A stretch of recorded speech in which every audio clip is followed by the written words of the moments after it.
So hi everybody. Jim mentioned a really interesting point. There's not a lot of training going on right now, unfortunately, when it comes to removable prosthodontics. And I'm not just referring to laboratory aspects of things, but I'm also talking about clinical when it comes to dental schools. They're not spending as much time as they used to. For example, in the 1960s, it was very in-depth, and now it's more of a superficial type of program. And my way of approaching this subject matter is not just from the standpoint of a laboratory. I prefer to talk to you guys about from the clinical and the lab standpoint. I mean, there are courses out there that are going to teach you how to do a proper setup and everything else like this. But my point is I want to go from the foundation and from the clinical foundation as well as the lab foundation, and explain to you why this is the way it is and why we need to set teeth that way and not maybe that way and then this way, and what the impression should look like. Because let's say, for example, we get a phone call and like, well, listen, I had a really good impression and I had a really good suction on that impression, and when I got the denture back, all of a sudden I have no suction in the denture. And I need to be able, as not just a clinician, but as a lab tech, to explain why we're having these problems, what could have gotten wrong, what could be the issues on the lab side as well as the clinical side. So starting today, we're going to talk about this stuff, and I'm going to show you a lot of this stuff. So if you guys were here for my physiological denture setup before, the slides will be very similar or identical to that webinar. But the difference is today on Thursday, I'm actually going to be showing you, demoing a bunch of stuff and trying to explain step by step by step. Okay. So as always, here's some of my contact information here. Let me move forward. If you guys do a QR code on this, this will give you all my social media links, my YouTube channel, Instagram, Facebook, things like this, a Thingiverse link where I'm going to be showing you guys how to build a Gothic arch tracer. So you'll be able to download all the parts for that absolutely free and utilize that if you need to. So without further ado, let's move forward. So as I've shown you guys this slide a couple of times already, a foundation is important, and it's when it comes to building as well as denture fabrication. Sorry, I'm wearing gloves, not because I'm germophobic or something, but I'm going to be showing you some stuff, and I'm working with hot water, and this will help me do things.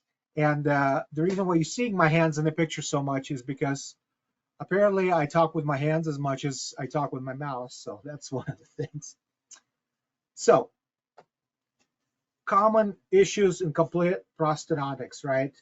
We have issues with aesthetics, we have issues with fit, and all of these things could create potential problems down the line. And patients don't always, unfortunately, see that right from the start. Let's say, for example, we do a try-in, patient's like, oh, I love everything about this. And then they come back after the case has been processed and they've been wearing sometimes for like a year, and they're like, oh, listen, I don't like how the teeth are positioned. I'm not able to eat properly with it.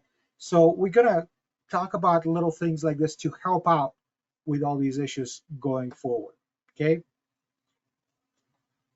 I cannot say this enough, folks. Communication, communication, communication.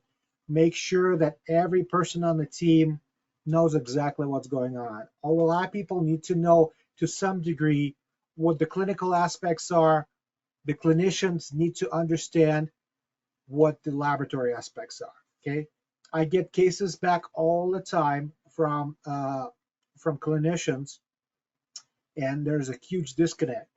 For example, I got a case yesterday where the clinician took an impression of the edentulous ridge. They had some implants in it, and they made a wax rim on that impression. And then they took another impression with the impression copings and things like this. And they want to be able to transfer that soft tissue impression and the wax rim from that point onto the implant model. And obviously you can't do that because, as you guys already know, soft tissue impresses differently every single time, right? Because the amount of pressure you're exerting, the type of material you're using, the tray, and everything else. So oftentimes you can't transfer those things from one to another. So understanding the laboratory aspects of things from the clinical standpoint is very, very important. Okay, so guidelines for maxillary impression. I've talked about this a lot. You want to make sure all the anatomy is present. You want to make sure the vestibular depth as well. And you want to make sure that you do all the steps necessary to build that impression. And I'm going to be showing you guys how to do that today, hopefully. Okay. Same thing with the mandibular. You want to make sure things are good and well positioned. You know, a lot of times you're missing the retromolar pads, and I'm going to explain to you why that happens today. You don't get this peripheral vestibule, and you need to address that at the clinical stage. So down the line, when in the lab you're fabricating a custom tray, or in the clinic when you're fabricating a custom tray, you don't end up running into these major issues. Okay. If you get models like this or like that, obviously it's going to be very difficult to get things done. If you get models like this where the retromolar pads are pinched, it's going to create issues with fit down the line, possibly. Okay, definitely issues here. Okay, so I'm going to show you, I'm going to turn on my camera, guys, and I am actually going to show you a couple of different things on how I try to help clinicians chairside and how I help with my own patients chairside to build the best possible tray. Impressions are not generally taken, they're built, right?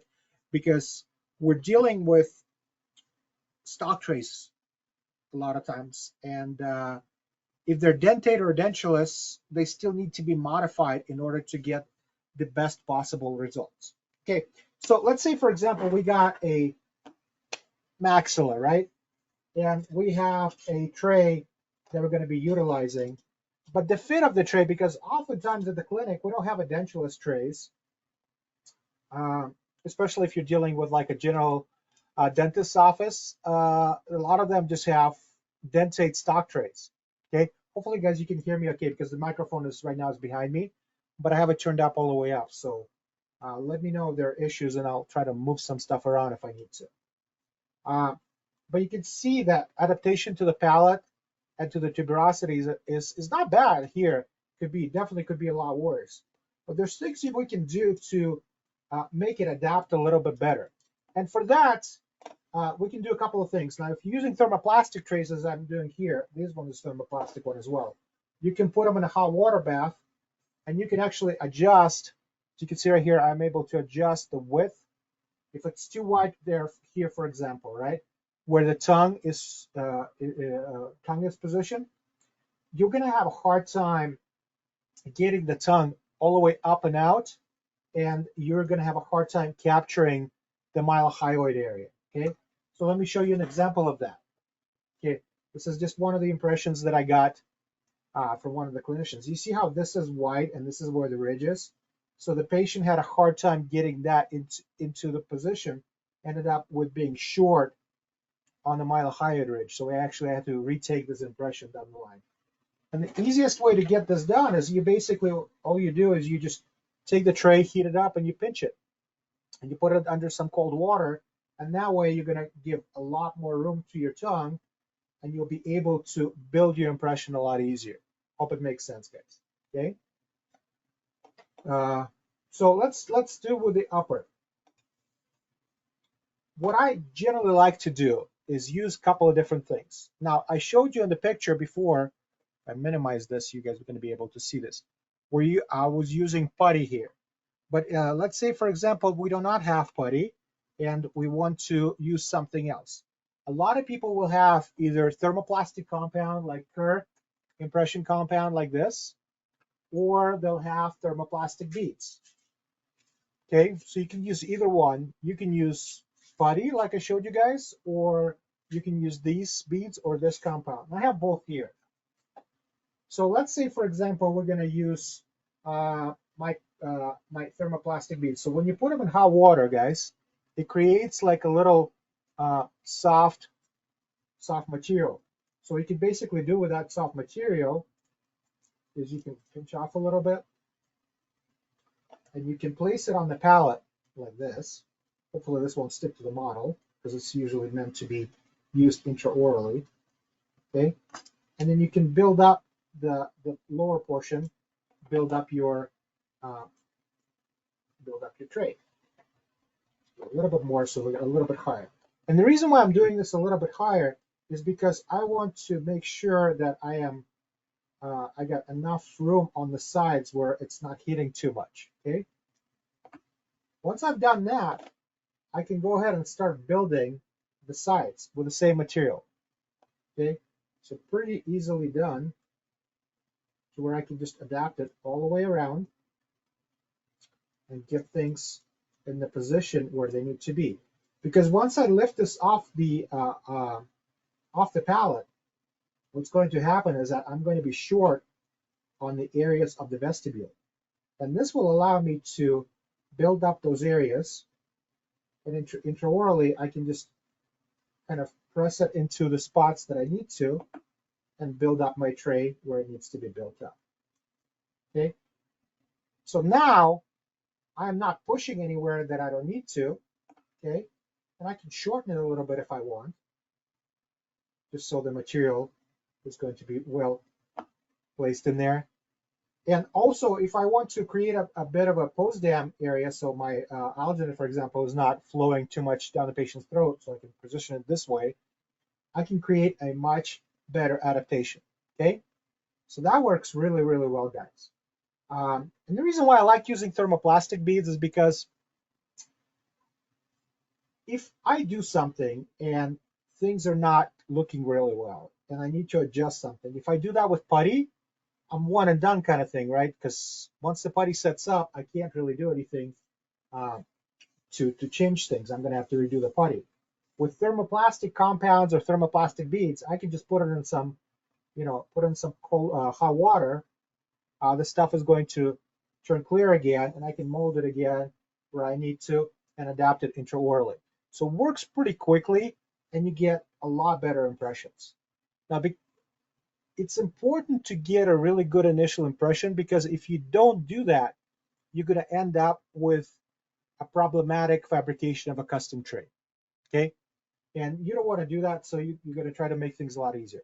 Now, once you have it all formed up, what you basically do is you put it under some cold water, and this stuff turns opaque white, and then you're ready to apply your alginate adhesive if you need to, and take your alginate impressions. Okay, so pretty good things. One thing I want to kind of forewarn you guys, a lot of times on these stock trays, especially on trays like this, you'll have handles going straight out. Okay, and that's a problem, because when you're trying to form the anterior lip, you're going to have problems with your lip hitting the tray. With this one, it's not as bad because it's a lot longer distance. But when you have a short distance, especially if you have areas like this, areas like this, you're going to have issues getting the lower lip, and you're going to end up with like a really bulky lower lip area. Okay, so what I basically will do a lot of times is I'll either take a torch, and you can torch these and move them out of the way. Okay, or if you don't like using torches, and you can use heat guns like this, hot air guns, and do that to heat up your trays to move stuff around. Okay, hope that makes sense, everybody. When it comes to lower trays, it becomes a little bit more problematic. And the reason for that, because getting a lower suction on patients is very difficult. Okay, so, and if with the upper, we don't have to worry about retromolar pads as much, well, at all, actually, because we don't have retromolar pads. With the lowers, getting a good capture of the retromolar pad is kind of important in order to build a good custom tray. Okay, and a lot of times stock trays, let's say for example we have a stock tray like this. Now, width-wise, it's pretty close where it needs to be, but it's a little bit wide. Okay, and it's also a little bit long right here. The process for the lower trays that I try to mimic is something that I do with Dr. Abbey frame cutback trays. And let me actually move forward so I can guys show you. So what I showed you guys the upper, this is what I usually do with the upper impressions. You see two types of alginate here. First one is going to be the neocolloid. That's the live body stuff. And that's the stuff that I will actually put into my syringes. I use these 60 cc catheter tip syringes, and I'll fill them up with neocolloid, and I will inject it into the vestibule to get the best possible outcome, okay? As you can see right here. And on the lower trays, you will often see something like this. Now, these are built to mimic, sorry, I don't have the other slide. These are built to mimic these frame cutback trays. And I'm going to show you guys how I generally built those. Now, if you don't have an ability, if you have an ability to buy these, great, just use these, but not all places have them. You can buy the originals, so they actually have the knockoffs of these as well. And then some people will just take these, scan them, and print their own. I'm not saying you should be doing that. I'm not advocating that kind of stuff. I'm just saying they do exist. However, what I generally will do in the clinic, I try to mimic these, because at the clinic we have trays like this and trays like this, for example, or close to this. I prefer to use the ones that I have a bunch of these little holes versus the ones that have slots. And I'll explain to you here in a second why. When I cut these, if they have just the holes, the tray doesn't fall apart as easily. But if I cut these with slots, I have a bunch of these little big holes in the area. So that makes it a little bit more problematic. So obviously you can use a torch or you can use a heat gun for these stock trays. I've had some dentists tell me, I don't like using a torch chairside because it creates a smell and patients don't like it, plus it's dangerous. Not a problem. Go ahead and use one of these portable heat guns. They work out really well. But for our purposes here, I'm just going to show you how to do it with a torch. So you're going to need some kind of heat source, and you're going to need scissors. I like using these hobby scissors that have like a high torque handles. So small cutting surface, but a big handle. It makes it a lot easier to cut things. So on here, first thing I'm going to do is I'm going to pinch these to create a little bit more room for the tongue so I don't end up getting stuck here. So basically I just heat this up. And you want to do this if you're doing this in a clinic. You want to do this by the sink with some cold water running. So it will make it easier for you to cool things off in case it gets a little too hot, and also if you catch this stuff on fire, makes it a little bit better. So as you can see, I pinched this up a little bit to create a little bit more room for the tongue. Next issue you're going to run into, you see how your trays are going to be hitting on these areas. If you look at the frame cutback tray, you see how this has like a cut going that direction. So what I basically will do is I'll just heat this up a little bit, and I will start cutting to relieve that area, okay? And my lab guys, you need to know this stuff, because a lot of times the dentist will rely on you for this type of information. So you're going to need to be able to provide them with your knowledge on the matter and make sure things are going well. Now, a lot of times I will actually cut even more here to create that nice area, okay? So if we look right now, you can see that my area for the retromolar pad is kind of too long, so it's going to end up pushing back too much and create some issues. So what I'm going to do is I'm actually going to shorten this first, okay?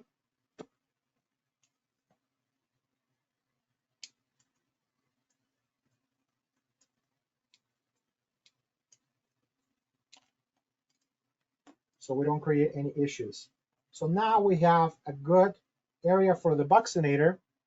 We're a little pushy here on the masseter muscle here.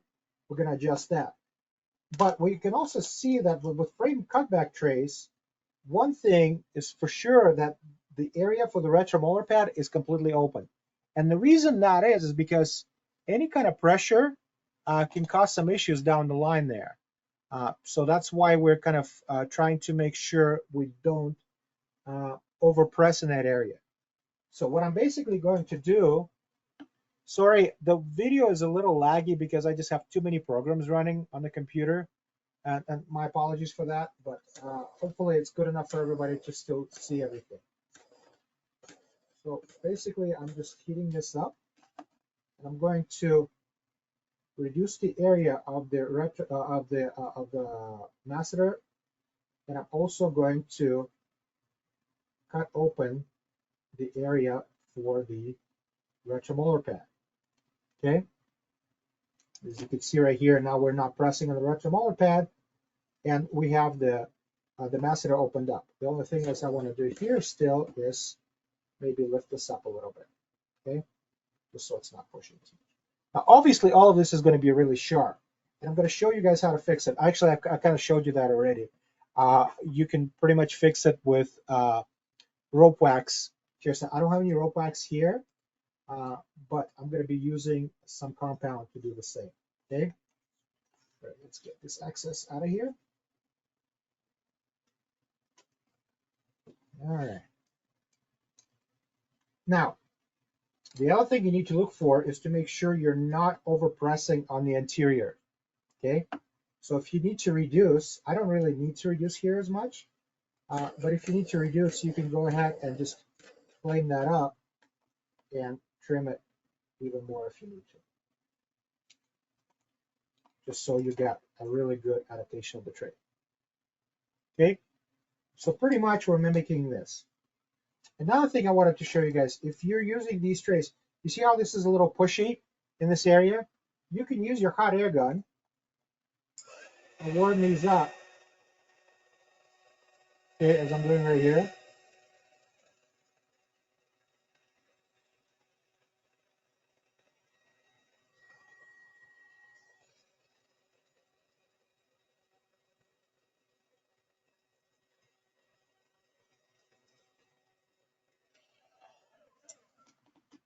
You just push it out a little bit, and now you're not interfering with this. So you do that bilaterally, obviously. Okay, so a heat gun is a really good instrument to use chairside for things like this. Now, we also see that the handle here is way different, and the way it's designed is to be able to have the patient close on top of this handle, because a closed mouth impression is a lot better for a removable pros than an open mouth impression. Because with an open mouth impression, a lot of times you'll have these really stretched retromolar pads, and we don't go around with our mouth open, right? When we're wearing dentures, we just have it slightly ajar. So we want to capture that position as close as possible to the patient's natural position in every day. So basically, what I'm going to do here is I'm going to heat this up. Another downside of using a torch, it kind of creates that little bit of a burnt look.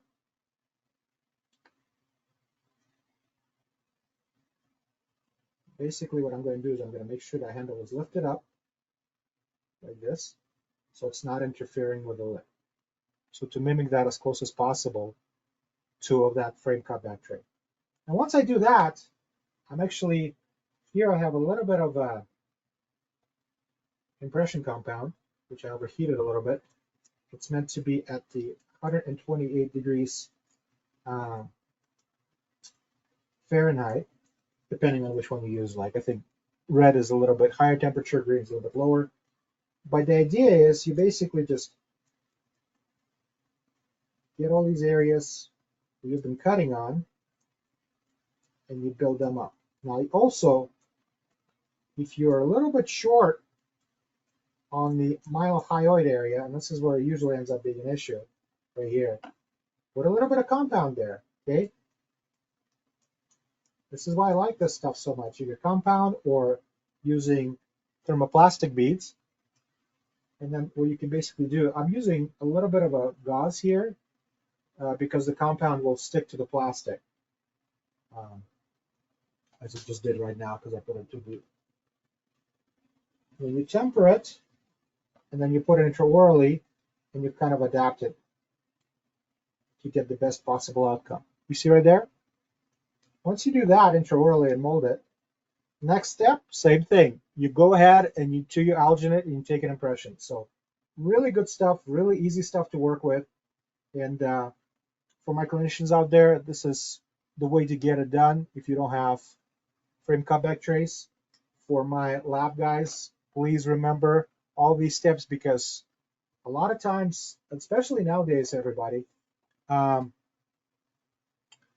clinicians rely on the lab people to teach them all this stuff. Okay, so for now, let's turn this off, and let's turn this off, just so I'm not creating a ton of heat while doing this. I'm going to put some of this stuff away, just so I can explain a little bit better. Okay. Turn my camera off. What I want to show you next is, let's say, for example, we live in a digital era, guys. And a lot of times, dentists will want to get a custom tray, and they'll send you a scan. But also, a lot of times, that scan is not the best, just like the impressions. You know, scans work the same way impressions work. It needs to be a good quality impression in order to get the best possible result. So same thing with a scan. It needs to be the best possible scan in order to get the best result. Why do sometimes we get scans instead of impressions? Number one, it's a little bit easier to work with, you know, especially if the patient has a gag reflex, you know, they don't want all that stuff in there. Sometimes getting a scan is a little bit easier. If you are doing an immediate denture and patient has, let's say, class 3 mobility of those teeth, and it's very difficult to take an impression. I mean, it's possible, but in some cases it's very, very difficult. So getting a scan works a lot easier, especially if you don't know the techniques of building the impression for that. And the way you usually build an impression for immediate dentures, if you have mobility, what you basically do is you have a tray that's got two parts. One part to get everything except for the teeth, and the second you have like a facing that you build out of putty or composite or whatever you want to use. I mean, not composite, but the tray material. And on that facing, you will actually add alginate or whatever, and you'll actually take a facial impression of that. You put it together and you pour it up. With a scan, it's a lot easier. But let me show you guys a case that I received. It's an actual case that I received from the doctor, and it was a maxillary impression or a maxillary scan, and they wanted a custom tray fabricated. So first of all, because the doctor was using a trio scan, I had to convert it from DCM to an STL to work in this program. Now, MeditLink is a free software that allows you to do a ton of stuff. It's actually one of my favorite softwares to use. And I actually use this Medit DCM converter to convert the files, and I already did that. And then I'm going to use the Medit Design, which is the editing software, to fix some issues with the scan before I'm able to actually build the model and then build a custom tray from that model. So if you look right here, there it is right here. So the tray that the scan that I got is not horrible, but it's pretty deficient, especially in the posterior palatal area, and we have some depth issues on the vestibule. Depth issues are not that problematic for custom tray because we can fix those a little bit with some compound or heavy body and things like this. But it's difficult to build a tray if we don't have these areas right here. So in this editing software, what I like to utilize is this tab right here, Edit Mode. I'll click on that, and you see on the bottom we have a bunch of little tabs that you can utilize, and there are a lot of videos on YouTube about MeditLink software and how it can be used. But I'm going to show you some stuff that I use in order to make things easier. So first of all, I have some areas right here, and I try to fill in the rest. Because this is going to be a custom tray, I'm not too worried that it needs to be perfectly adaptable to it, because the impression material will fill in those slight gaps if they're there.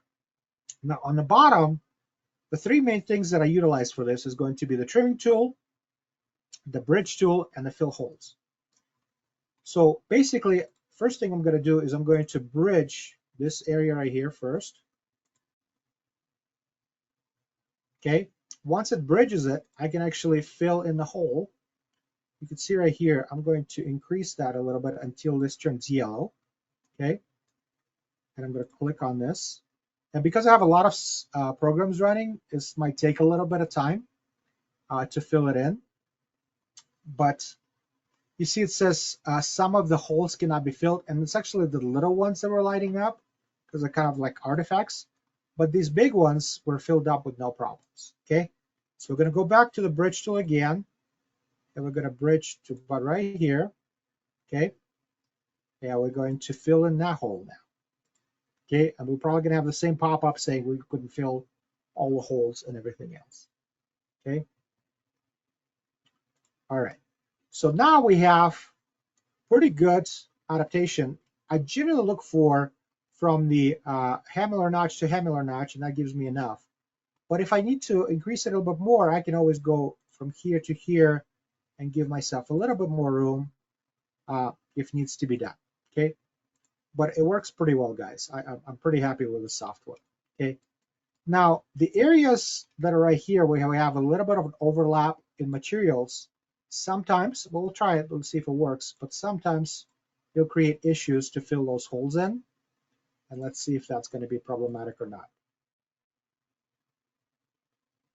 Okay, see how it didn't fill in this area right here? So in order to do that, to clear things up, what I'm basically going to do is I'm going to highlight this area with my editing tool, and I'm going to delete it. Okay, and then I'm actually going to reverse it and,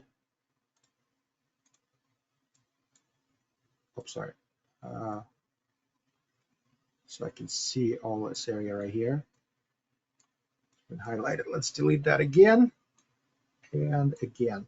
This is what usually happens when you have a bunch of overlaps. So now what I'm going to do is when I connect this right there, and let's connect it right here. Let's see if that works. Okay, great. And now let's try to fill those holes in, see if it works.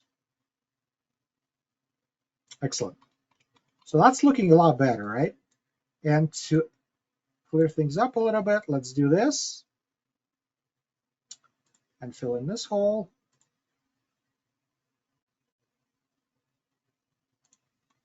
So now this is looking way better, guys, right? So we can move forward and get things to where they need to be. Same thing right here.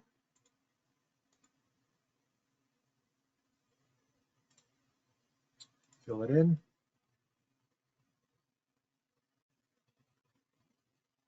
So I'm just giving myself a little bit of extension in some areas. I'm not going to go through the whole model because I don't want to spend a whole half an hour here trying to show you how to just fix holes when I already showed you everything. I'm just going to show you a little bit, sorry, and then we're going to move forward and show you how to build a model, okay? So it's not going to be a perfect model, obviously, because I haven't fixed all the areas, but you get the idea of what it needs to look like, okay? Once we do that, we're going to click on saving, and we're going to overwrite the existing data just so we have a much better presentation of this. And from here, we're going to go to Model Builder. Now, Model Builder is really, really good for Mandibular, except for implant models. You can't build implant models, but for it being free software, guys, this is ridiculously good. Okay, so it's going to take a little bit to open up once again because we're dealing with a lot of stuff here. Come on.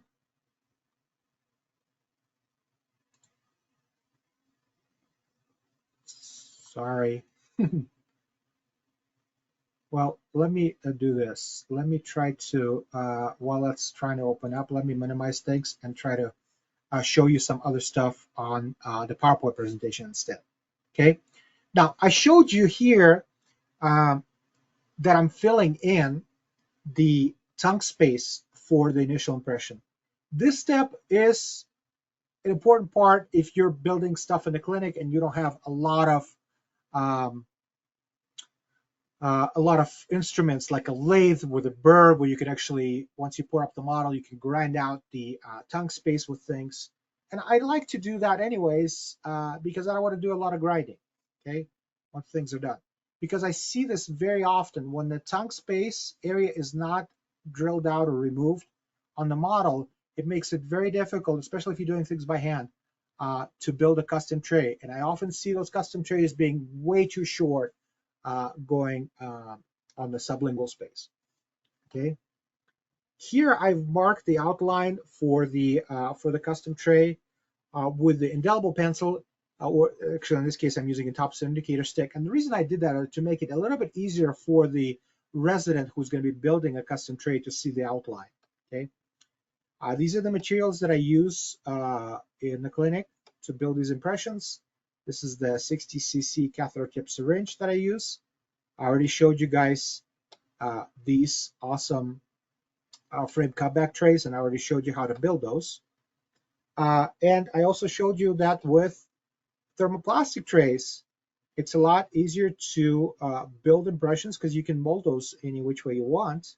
But you can also see right here that I'm actually cutting some areas, and I also showed you some thermoplastic compound, how to do the border molding with this.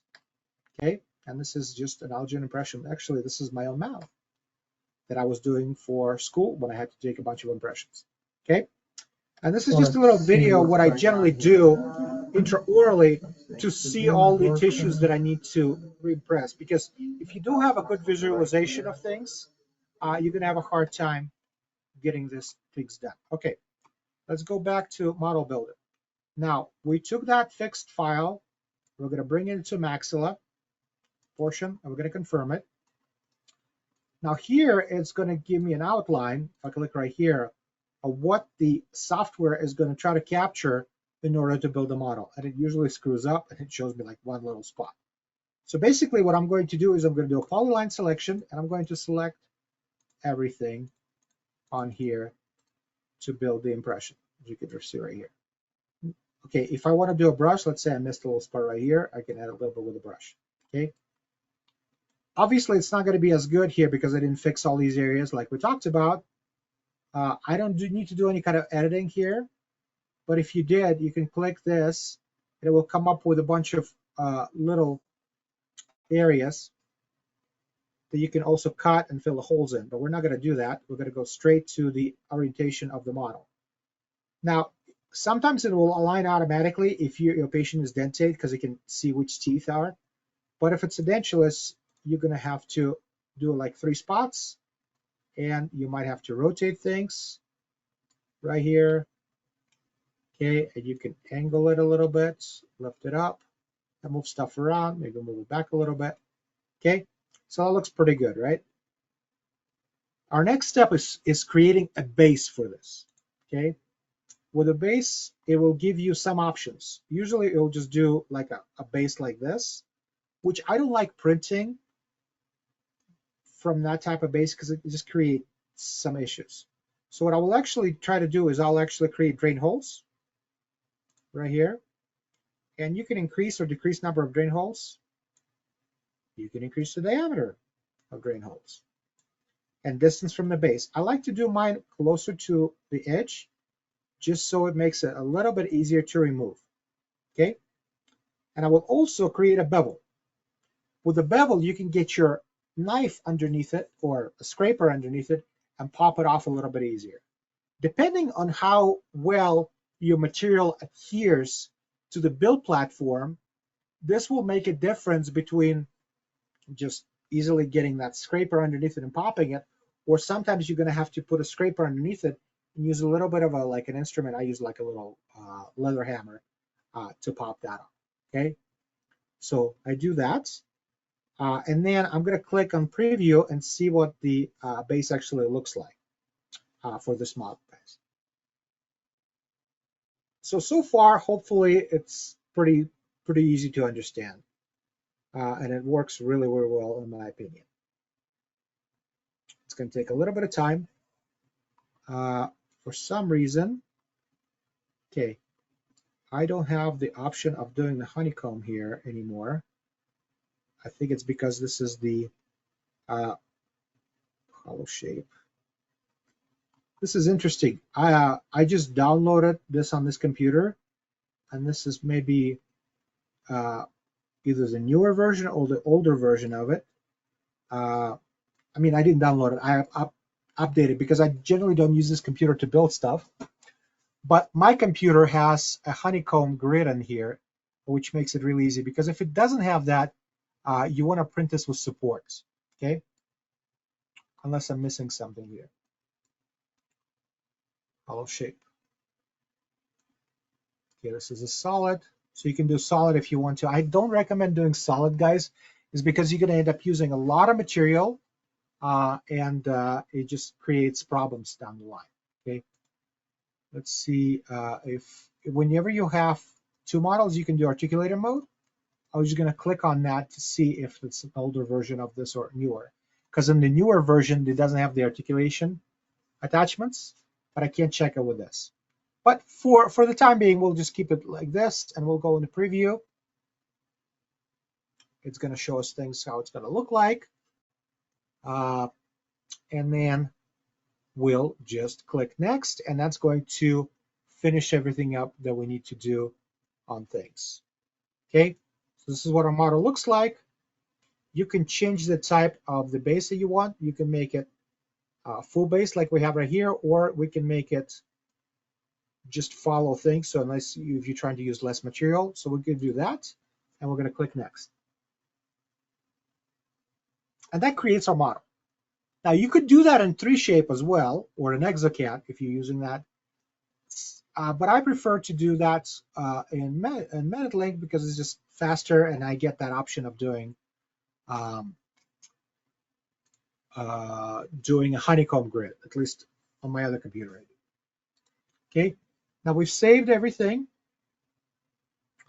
and then what I forgot to do, guys, is export it. So I'm going to do that, and I'm going to export my files. And you want to make sure you have the STL checked. You can do other things, but the one I use is STL. And I'm going to export it, and I don't need to actually open up that that file right now. So I'm going to click no, and I'm actually going to close my MediLink.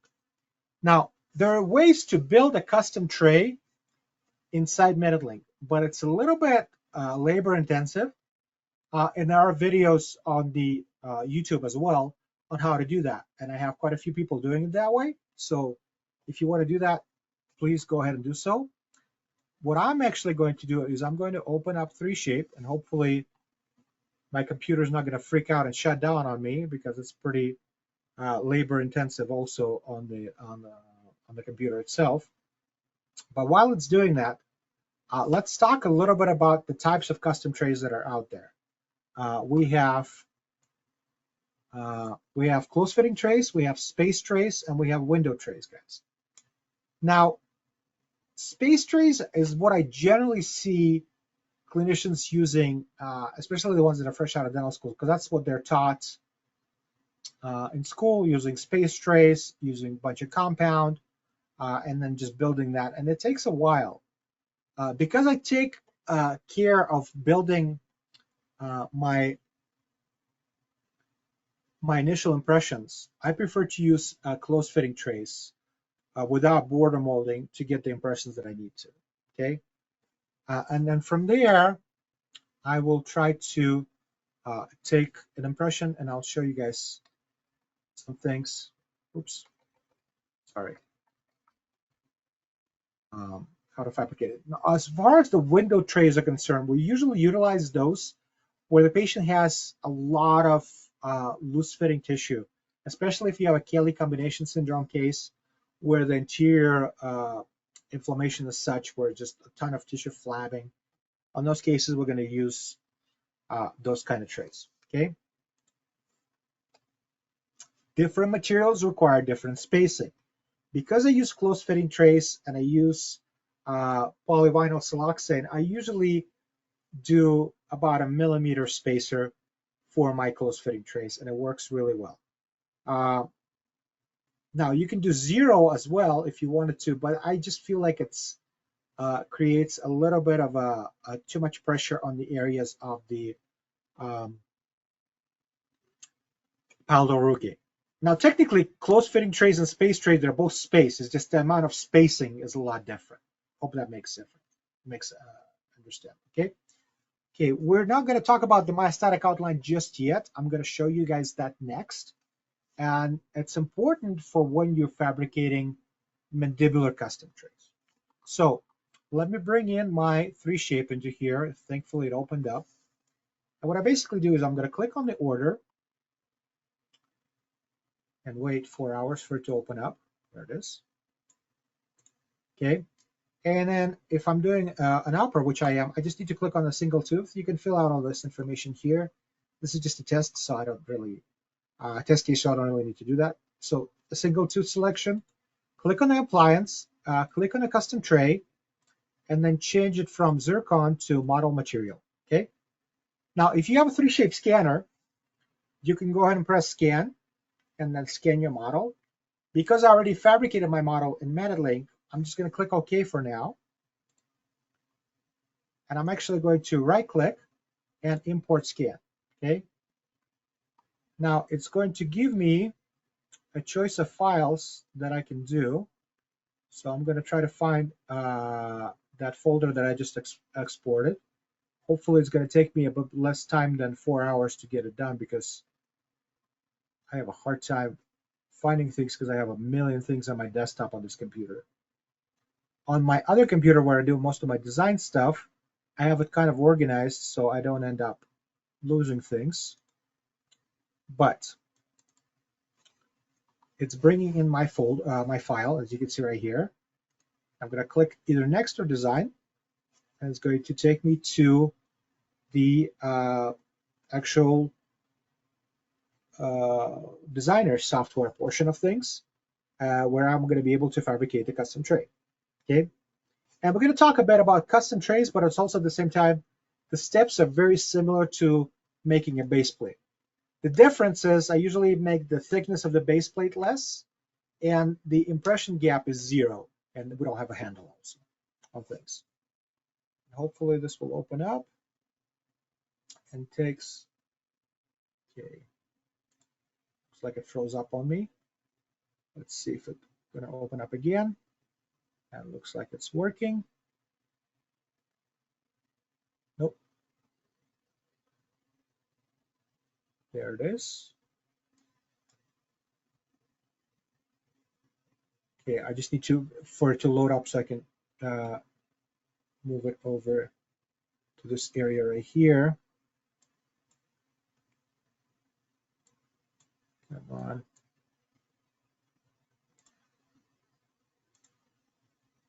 I'm having a hard time. Sorry guys, I'm having a hard time moving this to this area. Let me just change the sharing to a different screen so I can see a little bit better.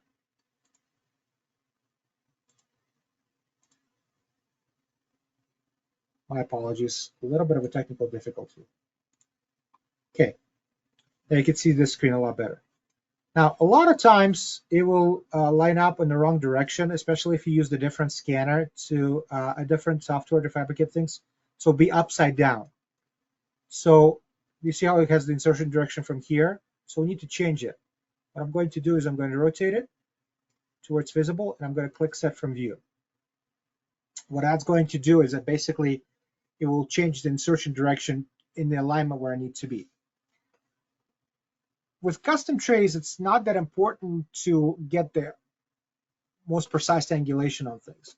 But if you're building a base plate, what I will usually do is I'll try to kind of rotate things so you can see a little bit more of the interior undercut area.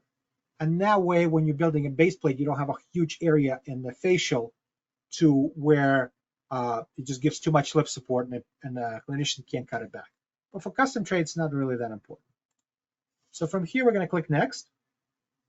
And hopefully it's going to go into our next step and get things where they need to be. Okay. Now it's telling me that I can actually fix this or add some wax and things like this. What I look for, guys, is I look for areas like this, okay, where you see how it's got a little red circle. And John Wilson taught me to cover those up a little bit because those can create errors. Now, if you also have a file that you can't generate things very well, you can take that file into Mesh Mixer and check for errors, okay? I do that sometimes as well if I run into problems. And I can show you guys how to do that a little bit later. And now it's giving me options to do the material settings and do the outline. Now, generally for base thickness for custom trays, I try to do 2.5 millimeters because that gives me the best possible outcome for the tray. I don't want to be too thick, but also I don't want to be too thin so I don't end up fracturing things, okay? Now, impression gap, as you can see right here, I have set at 1 millimeter. And if I click on the outline, it's going to give me the actual ability to start giving myself an outline for the custom tray. I'm going to try to go as close to the edge as possible because we're kind of short on the length already, and I don't want to over shorten things any more than I have to. Okay, that gives me a really, really good ability to do that. Okay, I've done that. Now, if I wanted to move things a little bit, let's say, for example, I want to make this a little bit longer here, I can click on the point and drag it where I need to, or I can right click on that point and actually delete the whole thing, remove point, or I can click on the fast edit line and I can draw and change the outline if I wanted to, like this. Okay, so we're going to click next.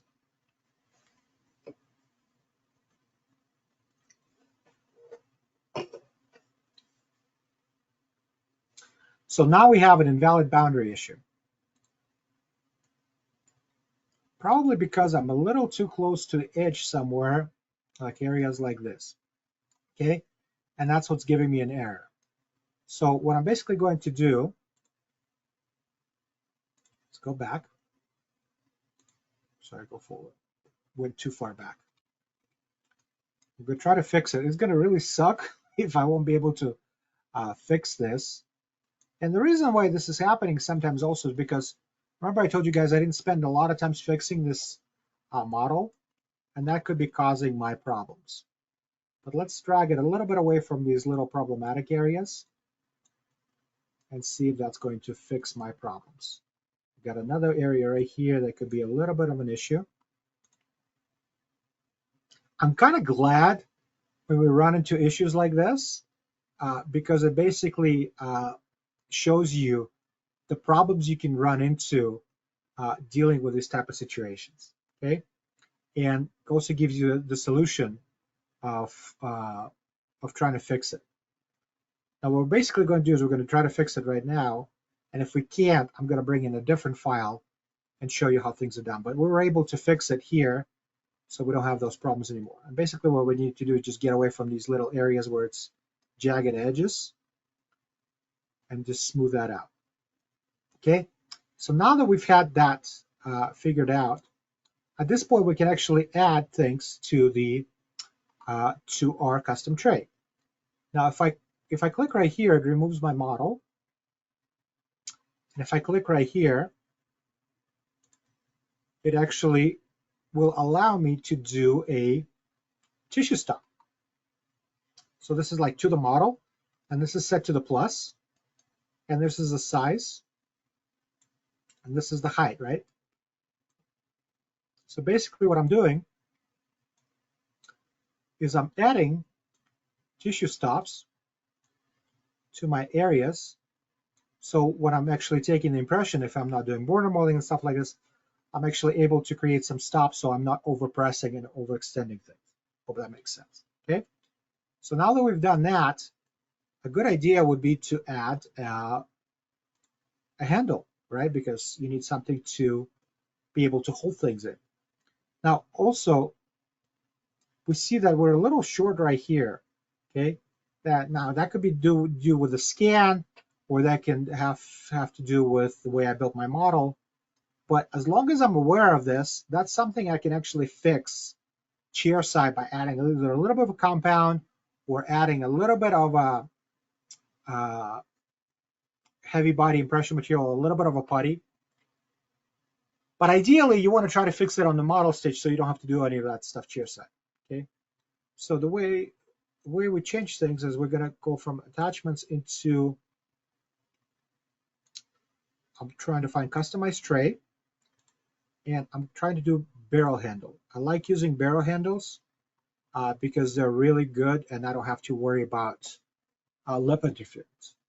Because if we're going to do angled handle, it's going to create some issues with the lip and I have to rotate things. So I'd like to use barrel. Instead of insertion direction, I'm going to do view direction. So if I do it right here, that gives me my barrel handle. And what I generally like to do is I'll rotate this a little bit and make it a little bit wider and slightly narrower, just so I don't have any lip interference. And you can make it a little bit taller. With green, you make it a little bit taller, a little bit shorter. And with blue, you can go up and down. So what I generally will do is I'll make it with blue go up and down. I don't want to delete it. I'm going to rotate it so it's kind of parallel to things. And then I'm going to make it a little bit taller, just so it's easier to grab. And once I've done that, I can go ahead and click next. And now my custom tray is fabricated.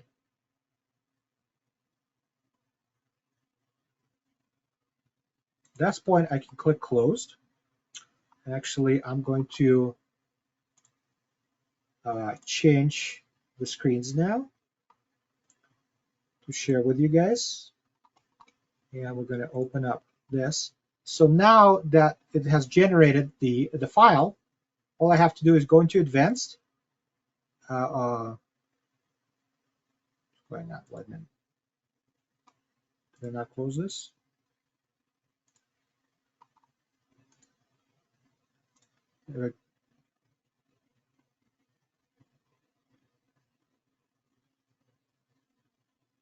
That's weird. Huh.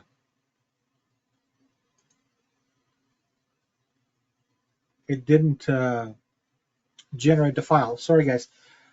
I have a feeling because I have too many things running on my computer, it just created issues with it. But usually you'll go into advanced and it'll be like generate cam output, and you click on that and it will create an STL file that you can print. But because I'm running too many softwares on this thing, it just created a little bit of an issue. I apologize for that. But I'm going to close that up, and we're going to go to our next step.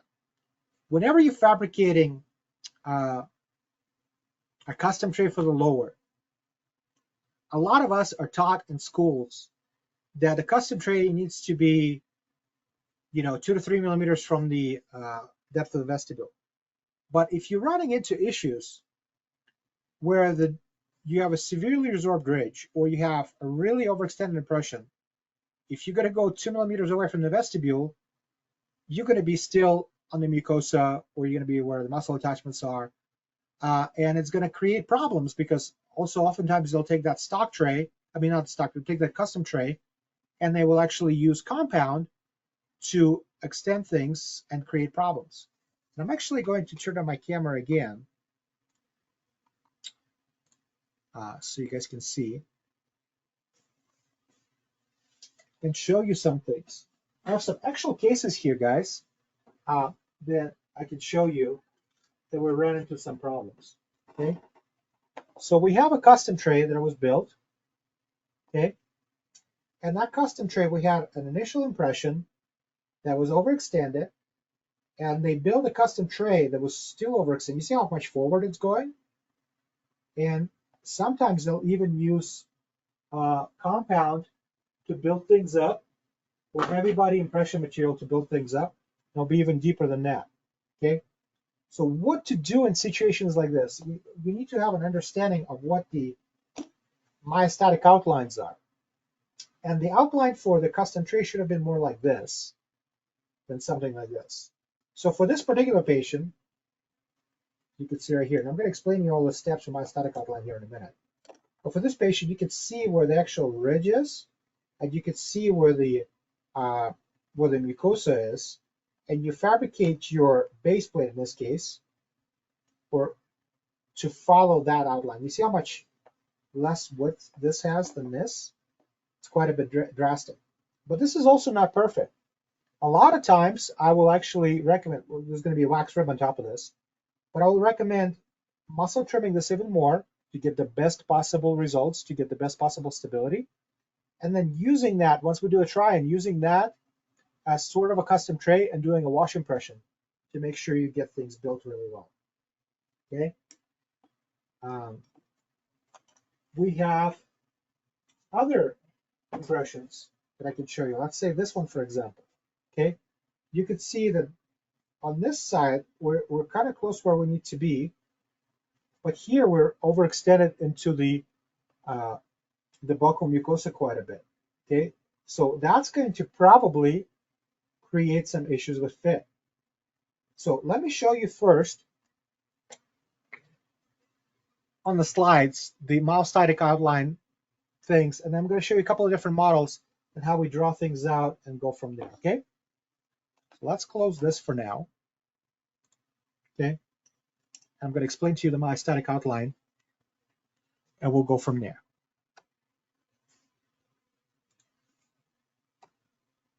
Okay, so obviously, guys, on some things like I showed you on this model or something like this, it's going to be difficult to tell where things are. But I'm going to try to simplify things a little bit for you so you can make it a little bit easier on the clinical end. So on the lab end, it makes it a little bit easier as well. So I highly recommend using some kind of alginate that's highly flowable, because if you're using, like, for example, we try to do hydrogum 5 here, and you can't see the mucosa as well on those things. But if we're going to do neocolloid and hydrogum 5, you can see that a lot better. Okay. Also, if you're doing a mandibular impression, that's where you're utilizing my myostatic outline, I highly recommend using these type of trays, because they will give you the best possible presentation of your mandible. Okay. As you can see right here, and I have that model here actually. As you can see, we know where the mucosa is, we know where the residual ridge, the attachments, and everything else, so we can build our trays a lot easier. Okay. So the PDF that I learned from, and if you guys want, I can send you a copy of it. Just contact me on social media. I have a link to that PDF. Told me to mark the crest of the ridge, and I don't know why it does that. One of the thoughts that I have is probably to make it easier to line up with the retromolar pads, possibly. Okay, so we mark the retromolar pads. We mark the mylohyoid ridge. The mylohyoid ridge is fairly important, guys, because, let me switch to the camera for a minute again.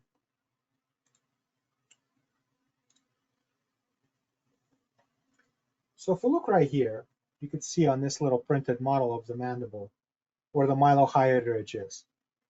And it's usually below this point is where you're going to end up with an undercut. So if you extend your dentures too far down, you're going to have a space there underneath the denture that's quite big.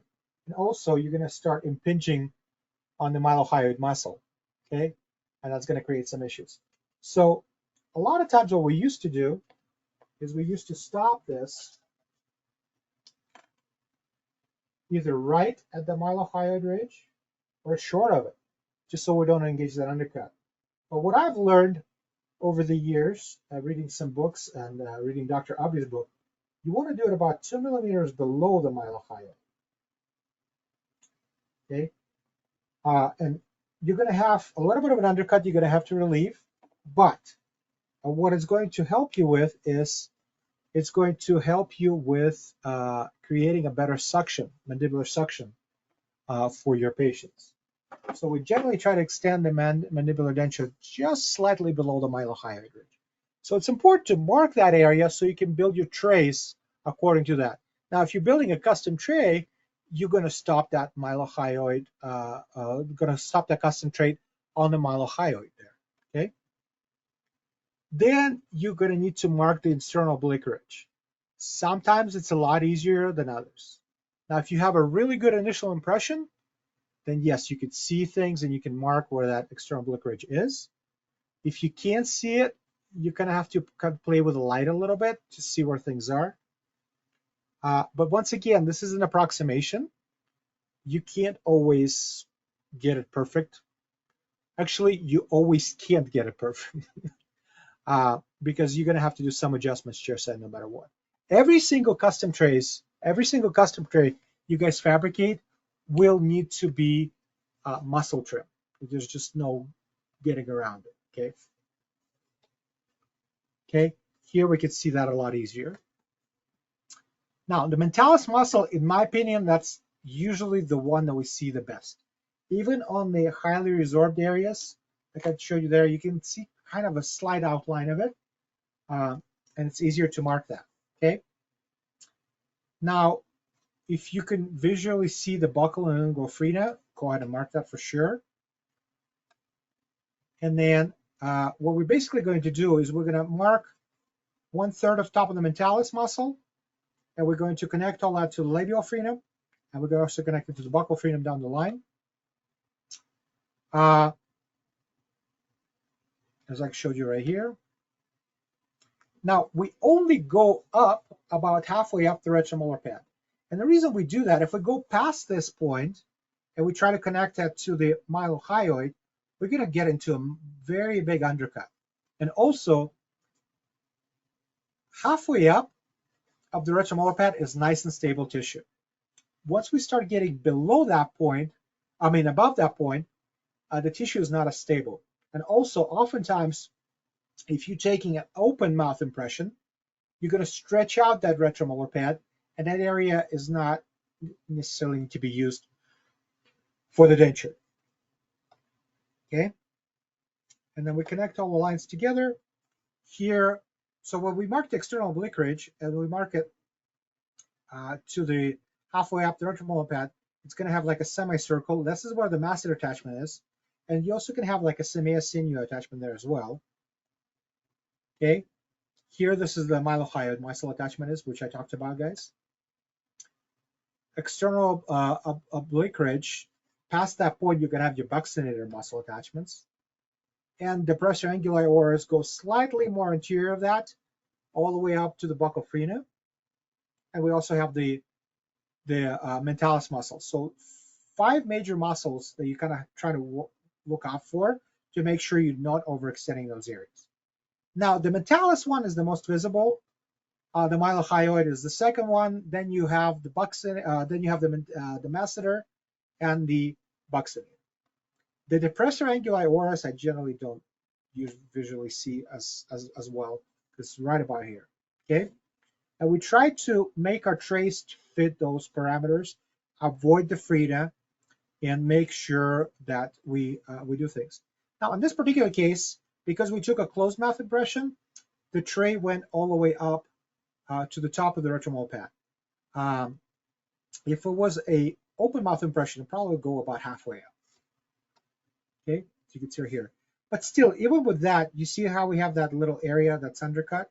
So chances are we're going to end up shortening that anyways. Okay.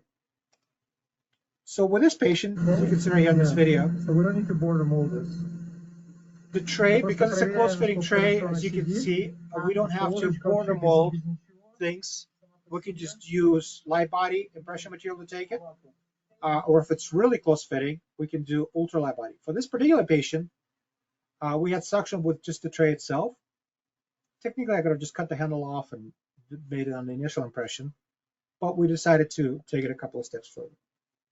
Now, closed mouth impressions are, in my opinion, are better because you don't have to do as many movements. And what I've learned is that closed mouth impressions are pretty much the same thing as reline impressions, right? And we usually get really good fits with the reline impressions. And that's why I like close-fitting closed mouth impressions as well. Okay, open mouth impressions, I'm not a huge fan of them, guys. I'm not going to get too much into it, but I'm not a huge fan. Okay, now when you're doing custom trays, guys, there's a ton of ways of doing it. And I did like a little project where I've done like different types of spacers or no spacer for custom trays. And they each have their points. In my opinion, the way that I showed you guys is the best one that's been working for me. So I just kind of been doing it that way. Let's actually go back, and I'm going to show you couple of different things on the camera, and that will give us about 10-15 minutes for questions, and we'll end here for today. And on Thursday, we're going to talk more about occlusion. We're going to talk about printing base plates and stuff like that. And we're going to talk about different ways of setting up. And I'm actually going to show you guys how I set up digitally. And I have some things kind of like a cooking show things where I've set up in different steps in analog. So it just shows you ways that I do things from that point on. This also right here shows you that why it's important sometimes to use different materials. With this particular patient, we had the angulation of the posterior teeth. They were mesially inclined. And when the doctor tried to take an impression with some polyvinyl, ended up locking the tray in, and they had to grind the tray in order to get a good, in order to remove it. So we actually ended up doing an impression with alginate for the framework. And because we use the dual alginate technique, we ended up with some really good results. But lately, I'll be honest with you guys, we started scanning intraorally for partials, and we've been getting some really good results with that. The important thing is to use the proper resin when you're printing those models so they don't warp, and we've been doing that. And I've been using the PacDent model resin, and I've been getting some really good results with those. Okay, guys, let's get into the camera again. All right, so as you can see right here, guys, that I showed you, when I designed this, I looked at the ridge, residual ridge, right here. I could see that it goes right here. And I could kind of see a little bit of a remnants of the mentalis muscles right here, okay? Now, I don't see really well on where the rectomolar pads are, but I'm assuming they're right here. So we know those. Now, the mylohyoid attachment on this is going to be really close because you see this area right here, that's probably the patient's genial tubercle, so the resorption is severe. No matter what we do, in cases like this, we might run into situations where we won't be able to get a good suction on this patient. What I generally look for in those cases, I look for stability versus suction, okay? Because if you have even a little bit of overextension, that denture is going to be jumping up. So if I can get something to where the denture is not jumping up, I'm going to be happy, okay? When it comes to external oblique ridge, which is right about here, because I can kind of see where it starts to rotate upward, and I want to stop my tray at that point. You can see a little bit better right here, okay, where the mucosa started to get in there. So what I'm trying to do is make sure not to overextend past those points, as you can see what I did here. And like I said before, I'm going to make sure that I will muscle trim this chair side before going forward, okay? Hope that makes sense. On this one, what you also have to be careful of, as you can see right here, this tore up a little bit on me when I try to separate it. But you can see where the impression material kind of ripples a little bit, and you can see the tray is being right here. So basically what happened is that they put out too much block-out material when they were fabricating the custom tray. Sorry, sometimes it's a little hard to get these things off. So for the next 4 hours, I'm going to show you how to remove these from the models. Okay. So the tray was going all the way up here, but the vestibule is right here. And because of that, they weren't able to get a good adaptation of it. What they should have done here is they should have maybe made the tray shorter, and that way the impression material would have flowed in there better. Whenever I see situations like this, what I will usually do is I'll add a little bit of ultralight body and try to fix those areas right here.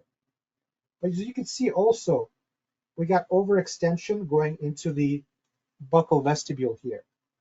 And you can see we have heavy body material and we have light body. So basically what happens is that the trays were made wide to begin with, and then the heavy body impression material made it even wider, and that's why you have these areas. So oftentimes we'll have to trim them, as you can see that I did right here, and maybe do a wash impression, which I highly recommend in situations like this going forward. Okay. Now, I got a couple of more that I want to show you guys, and then we'll go from there.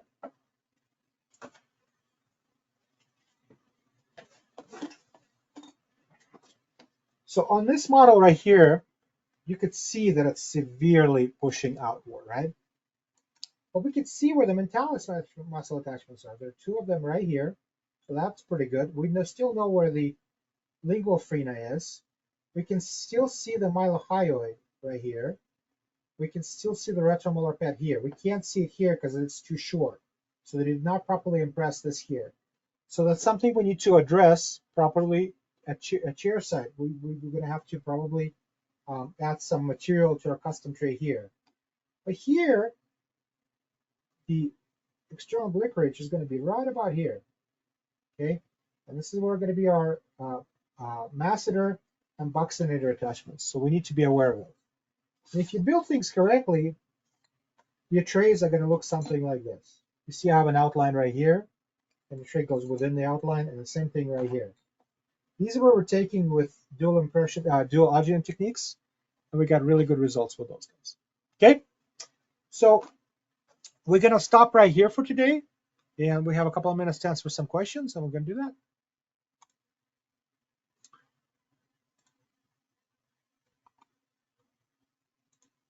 I'm going to put this QR code up just so you guys can see it in case you want to. What the heck happened here?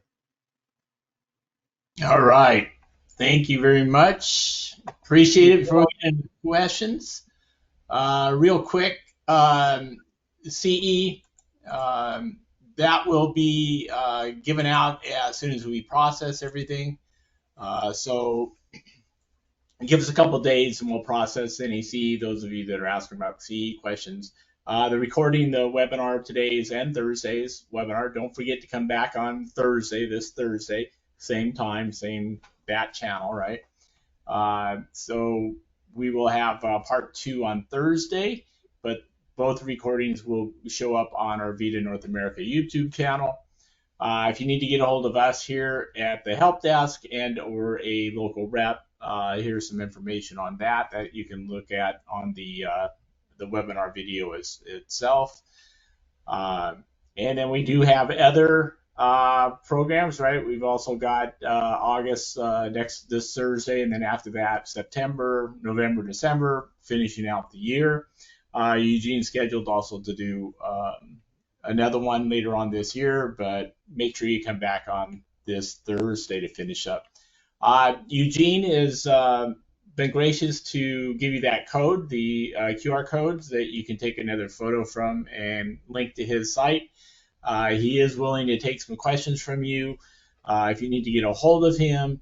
Remember, though, he is a working, traveling technician, so you got to give him some time to get back to you and so forth. So make sure if you do want to reach out, you can.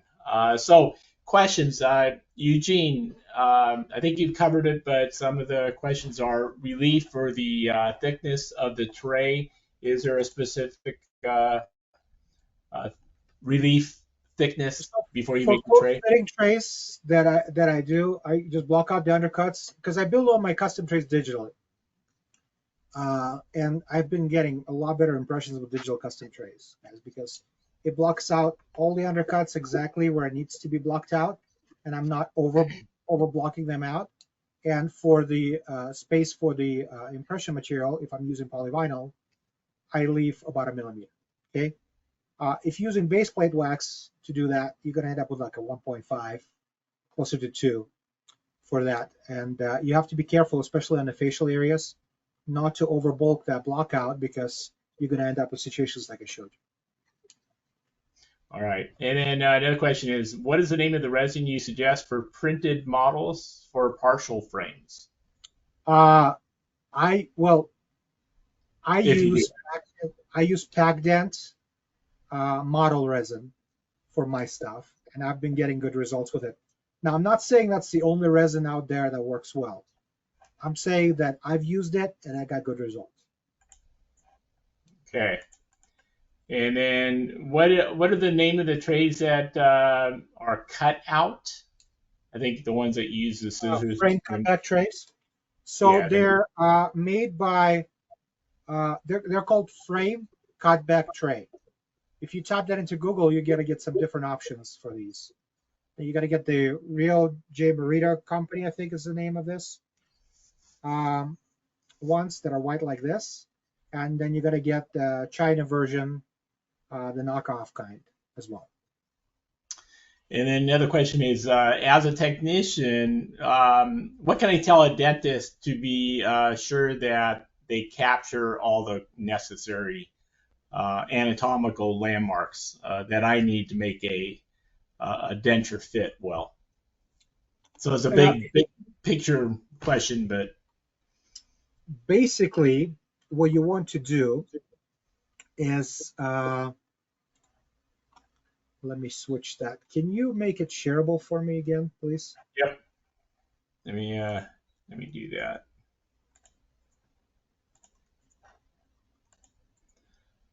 All right, you are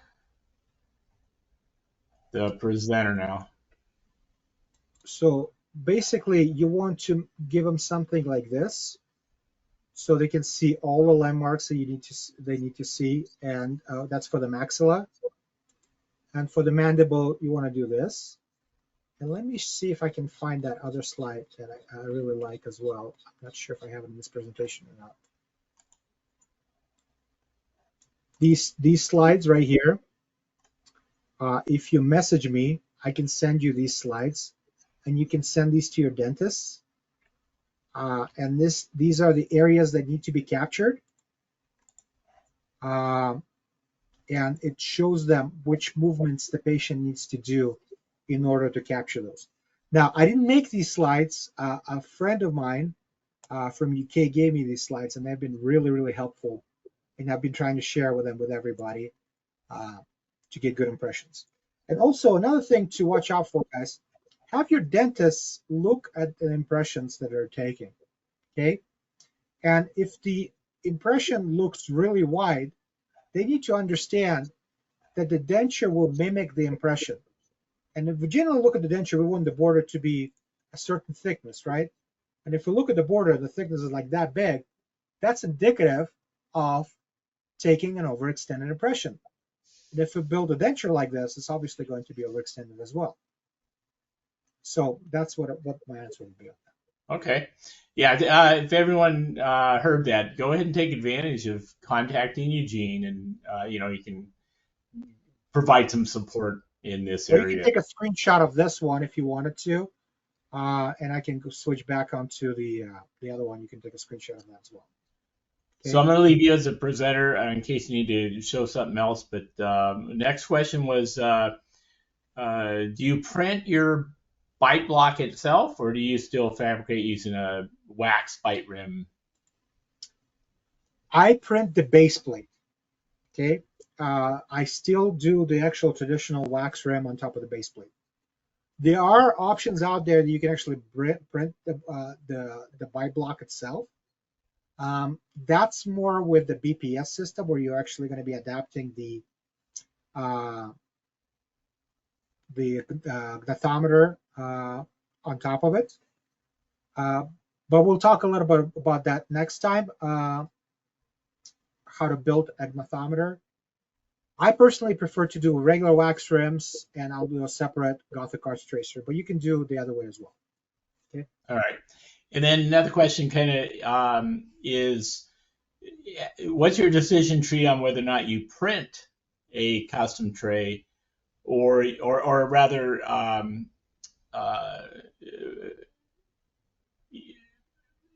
what is print a tray, or to print a model versus when do you pour it with stone? Is there a decision tree on printing a model, your model denture model, or use a stone to fabricate it with stone? Do you only do, in other words, do you only do print? Do you do both? And what's your how do you I do decide which? both. I Okay. do both. So basically, when I do custom trays, for example, I will print the model just so I can fit the custom trays onto a model and see if I need to trim it a little bit better or add to it if I need to. I always like to have a model with my custom trays, and for that I don't use expensive resin. I use like a $20 hobby resin just because it doesn't have to be precise. Uh, if I get a scan from the doctor for an immediate denture, for example, obviously I have to print that first. Now, oftentimes, because I still do majority of my dentures analog, the only time I do digital dentures, unless they're milled, printed digital dentures are only for temporaries for me. So if I'm doing something that's a permanent, I will actually take an allogen impression of the printed model and I'll pour up a stone model so I can easily process it. So those are the two things. And the third one is when I'm doing a partial framework and I get a scan, I'll print that model. And also Okay. duplicate models I print as well. All right. And then the last question is, prior to your final impression, do you let the patient, the tissue, relax for a while? And if so, how long? So if you look at this slide right here, so you want to remove your dentures 24 to 48 hours prior to taking the final impression. That way you'll get the best possible thing. With that being said, if you look at the bottom right here in the small font, it says almost never happens because patients either forget or they just don't want to do it, or it's just a lot of things. Another thing, you really want to make sure that they don't wear any denture adhesive before you take your impressions because that ruins everything. Okay. All right. Well, thanks, Eugene. I think it was well documented, a lot of in-depth understanding of step-by-step the flow and so forth. And so I want to thank you very much for taking the time out to do this. I know we're going to pick it up on Thursday, so make sure everyone you join us back on Thursday. Before we go, though, Eugene, any last thoughts for today? Guys, if you look back on YouTube, there's a webinar that I've done for VITA a couple of times. It's on physiological dentures. And some of the things that I covered today were more on the hands-on portion. But if you want to get a little bit more in depth on the slides, go ahead and review that webinar. It's going to be a little bit more in detail on the slide portion. Okay? Because I can't, unless I do like a whole week, I can't really do the slides all the way thoroughly, and I can't do demos all the way thoroughly. So just kind of go back and look at that, and that might answer some more additional questions for you. And if you still have questions, come back on Thursday, ask me, and I'll be more than happy to answer whatever questions you guys have. Great. Well, with that, I want to thank you. I want you to have a nice day and productive day along with everyone else that has joined us today. So thank you, Eugene, for doing this, and thank the audience that have joined us today. And I appreciate everyone's taking the time out to learn, to get themselves educated. Thank you so much, everybody. Have a great day. So this will end today's webinar. Thank you.